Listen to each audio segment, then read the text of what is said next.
English lesson presentation for class 10 prepared by VR Dalvi, TGT English. So we had already discussed a letter to God in the part 1. Now this is the second part of the lesson, a letter to God. Some important things I would like to discuss with you in this lesson. This lesson is written by G.L. Feuertens, an American writer. Now in this lesson, the author has dealt with the central idea. The main theme of this lesson is faith can move mountains. So what is the central idea of this lesson? Faith can move mountains. So this lesson revolves around the thought faith. Now what is faith? Another word for faith is trust. Another word is belief. So on whom do we have faith? Some of you may be having faith in God. Some of you may be having faith in your parents. Some of you may be having faith in your teachers, your friends. है ना? So everybody's faith can change. Everybody's faith can differ. And the central idea of this lesson is faith can move mountains. Okay. Now it is everybody's thought. It is everybody's idea that in whom he should have his faith, and everybody has different reasons for having the faith. Now Lencho had great faith in God. Some of you may not be having faith in God. Some of you may be having faith in your work. Some of you may be having faith in your parents. They may not be having faith in God. Most of the people have their own faiths and ideas. So they say faith can move mountains. Who are these people? They are the people who believe in God. They are the people who believe in the Bible, the thoughts of Bible, ideas of Bible.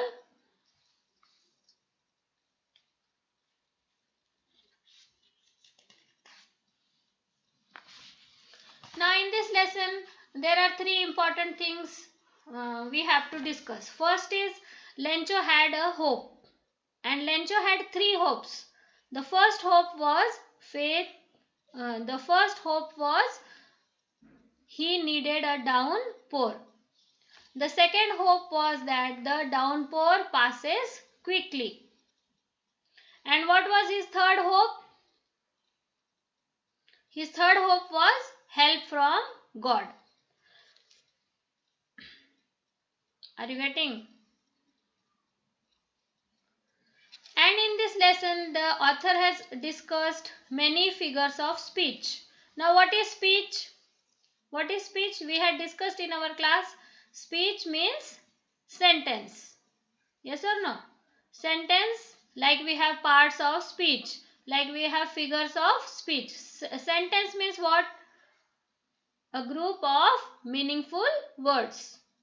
A group of meaningful words having complete sense. So figures of speech means what? Figures of speech are there are so many figures of speech in English language. Like we decorate our house, like we decorate ourselves by using ornaments. So these figures of speech decorate the language. They are the literary devices that make the language beautiful, interesting and informative. है ना? So in this lesson, the author has used many figures of speech. He has used metaphor, he has used simile, he has used personification, okay, in this lesson. So metaphor is, what is metaphor? What is simile? Simile is a figure of speech in which there is comparison between two different objects. And how to identify simile? There are the clue words like as or like. And in metaphor, what is the difference between simile and metaphor? Metaphor is again a comparison. It is a comparison between two objects of different kinds. But here they are treated as one. Here they are treated as one. Now let us take an example. Clouds are like huge mountains. Now there is comparison is done between clouds and mountains, and clouds are like huge mountains. So the word like means it is a simile. But when we say huge mountains of clouds, then these two things are treated as one, and the quality hugeness, the quality one is common between mountain and the clouds, and they are treated as one. So we call it a metaphor. So in this lesson the author has used many figures of speech. Metaphor he has used. Now this is the metaphor: huge mountains of clouds approaching. You can see there in the lesson. Okay, you read the lesson and you try to find out the metaphors. Now there is another figure of speech he has used for the raindrops. So he says that the raindrops, small ones are like small coins, and the big ones are like big coins.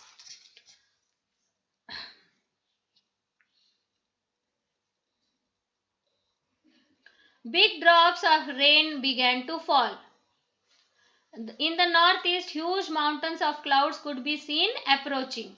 So huge mountains of clouds, here it is a metaphor. Okay, the air was fresh and sweet, and the man went out for no other reason than to have the pleasure of rain. These aren't raindrops falling from the sky, they are new coins. The big drops are 10-cent pieces and the little ones are fives. So the big drops of rains, he is comparing them with 10-cent pieces. So again it's a currency, 10-cent pieces, and the small ones are 5 cents. So there is a comparison between the raindrops and the coins. So this is a figure of speech which he has used in the, and again he compares the hailstones with the silver coins. Hailstones are compared with the silver coins. So this is another figure of speech, simile, which is used by the author. A plague of locusts would have plague of locusts. Now there is no comparison. These two things are totally different. Locusts are insects and plague is one disease. But there is no relationship between these two things. But they are taken as one. A plague of locusts. It's a metaphor. Okay. Like the locust completely destroys the field and the plague destroys the human life, these two things are compared and they are having one quality common. What is that?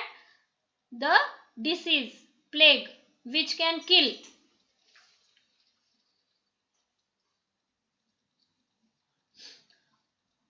Now in this lesson again he uses an ox of a man for Lencho. An ox of a man in the second part after the first comprehension check. Lencho was an ox of a man. Why he is called as an ox of a man? Means he worked like an ox in the field. He worked very hard in his field. Okay. So he is compared with an ox and he worked very hard in the field. And another thing is,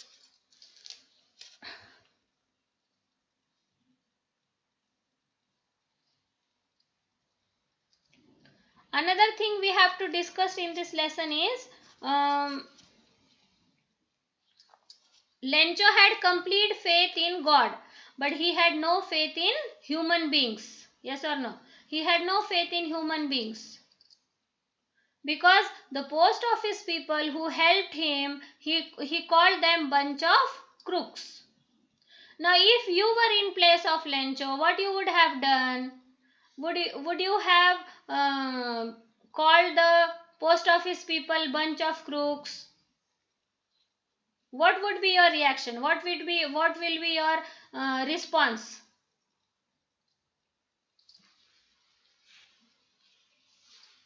And you imagine yourself in the place of postmaster. The postmaster, when he read the second letter of Lencho, and in which Lencho calls them bunch of crooks, and he asked God to send the remaining 30 pesos, what would be the reaction of the postmaster? Will in his future he will help people like Lencho? Or what will be his he will go and tell Lencho that, "Arey, I was the fellow who helped you and you are calling us bunch of crooks." What will be his thoughts if you are in the place of the postmaster? What you have to think. This is an open ended lesson. This lesson ends with the last line. The post office employees are a bunch of crooks. So what would be the reaction of the postmaster? Will Lencho get his 30 pesos? है ना? So such questions you have to think and you have to try to find out the answers, and everybody's answers can be different because this is an open ended and everybody's thought has its own value and importance. Okay, so it is not necessary that your answer is wrong. Everybody's answer is correct, whatever you think. So you have to think and imagine. What does Lencho think has taken the rest of the money? What is the irony of the situation? Irony of the situation means what? The postmaster was thinking that Lencho will be so happy when he will get the 70 pesos and he will thank the post office people. But in the opposite happened. And Lencho called them bunch of crooks. This is the irony of situation. What is irony of situation? That whatever we think, opposite happens. That is the irony of the situation. Now you have to read the lesson and you have to find out the new words. There are many new words. Some of the words I have given in the first video. Now some more new words are there. You find out the words and their meanings from the dictionary. Read the lesson. Now there is one more conflict. Conflict means trouble, problem. There are two kinds of conflict in the story between humans and nature. There is a conflict between humans and nature. And what is that conflict? That Lencho was hoping for a downpour and instead of that he got a hailstones and all his crop was destroyed. He had no corn to survive. He had no corn to survive. And there is another conflict between humans and humans. Like the post office people helped Lencho, but he called them bunch of crooks. So this is a conflict between humans and humans. So how you illustrate, how you explain these conflicts? Why there is the conflict? Now there is one saying, man proposes and God disposes. So Lencho proposed that he should have a downpour. But what God gave him? God gave him hailstones. So in this situation, if you were in place of Lencho, what you would have done? How you would have solved this situation? How you would have find out solution to this problem?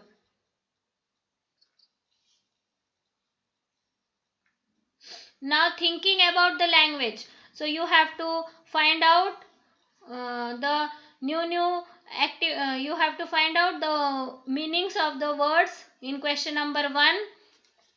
In thinking about the language, then there is relative clause. All these things you have to go through using negative emphasis. And there is the activity of figures of speech, that is question number 5, metaphors. So you have to find out and you have to complete all these activities till the speaking and listening. And there is one letter also which is given, that everything you have to write down in your notebook.